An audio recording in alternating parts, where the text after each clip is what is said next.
Imaginez l'impact des relations intimes sur la gouvernance et les nominations. On fait quoi? On fait quoi? Alors, quand la sexualité dicte la gestion publique, doit-on encore faire l'économie des enquêtes sur le favoritisme, la corruption et les nominations douteuses?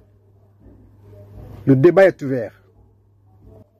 Lorsque des relations intimes influencent des nominations, déterminent des contrats juteux ou impactent des décisions stratégiques, la frontière entre vie privée et devoir public s'efface. Peut-on, dans ce cas, tolérer le silence sans promouvoir le tandem sexe et malgouvernance? À vous la question, à nous la question. Chers amis, le sexe peut devenir un levier de favoritisme et de corruption. Des nominations pourraient être effectuées non pas sur la base des compétences, mais grâce à des relations intimes.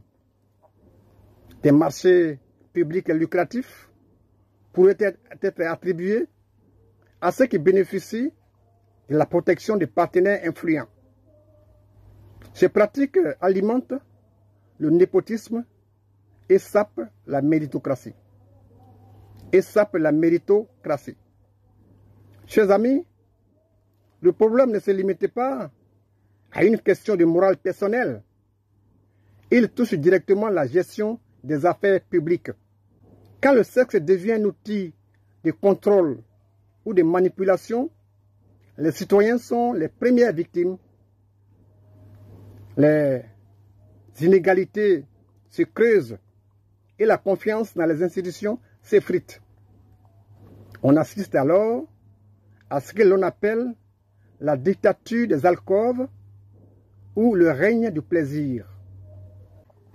Ces exemples montrent que la vie intime des dirigeants peut avoir des conséquences concrètes sur la gouvernance, allant du détournement de fonds à des risques pour la sécurité nationale.